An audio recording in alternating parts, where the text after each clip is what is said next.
Howdy, y'all. Welcome to the Beverly Hillbillies Facts and Trivia. Y'all kick off your shoes and you said a spell, all right?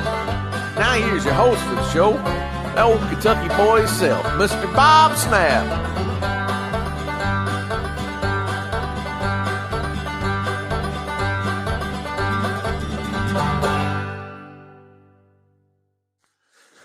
Hi guys, and welcome to the Beverly Hillbillies Facts and Trivia. Thank you so much for being here. My name's Bob, if you didn't know.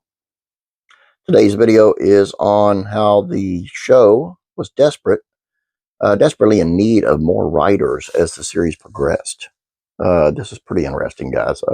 Let's get into it. In the 1960s, a writing team usually consisted of two people.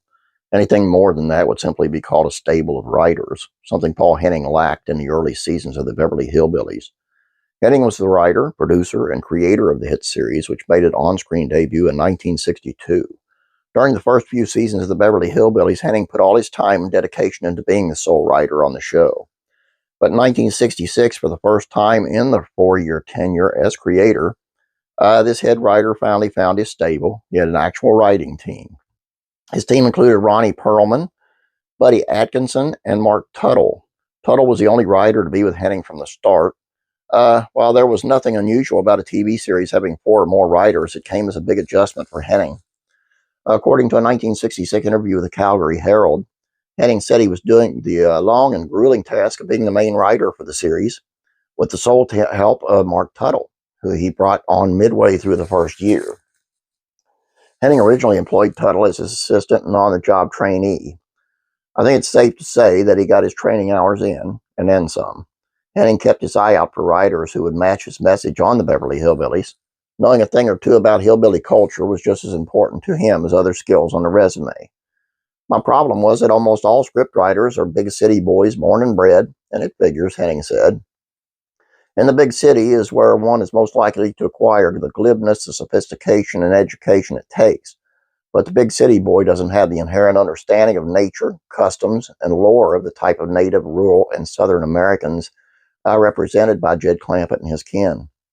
Henning grew up in the western Missouri, where he would attend a camp deep in the Ozark Mountains. He met people along the way, and those random hillbilly hikers inspired many of his future characters, including those of the Beverly Hillbillies. Until he could find the right writers, he held himself and Tuttle to a grueling work schedule with over 70 episodes being written between the first 3 seasons.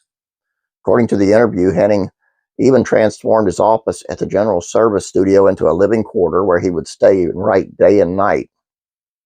With the show growing in popularity and with the lack of time, Henning did a deep search and found 2 former country boys who were ready to write, Atkinson and Perlman. Both of them had the experience of a big city, but with the background of rural culture. You can't turn out a good Beverly Hillbilly script merely by substituting lingo like caint and branchwater and side meat in place of standard English. You have to really know those people in their bones. Henning said compared to the writing job, the admin tasks involved in producing were a breeze for him. It was clear he had spent most of his time in his career thinking about how to better the Beverly Hillbillies. He and his new stable of writers rode all the way to success.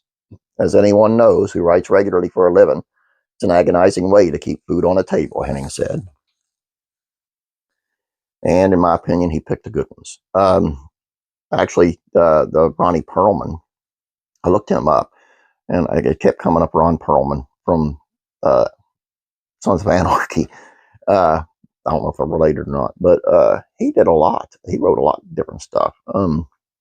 Might look him up, look his Wikipedia up. It's pretty neat to see everything that he wrote. I mean, he wrote a lot of things for in the 60s. Anyway, it's all I got for you guys. Hope you enjoyed this. Please don't forget about classic TV facts and trivia. Classic rock and country music facts and trivia over there. We're doing some more bands that broke up on stage. And classic TV facts and trivia, we're doing how Eddie Albert from Green Acres was an actual war hero, a real hero. So you want to check that out.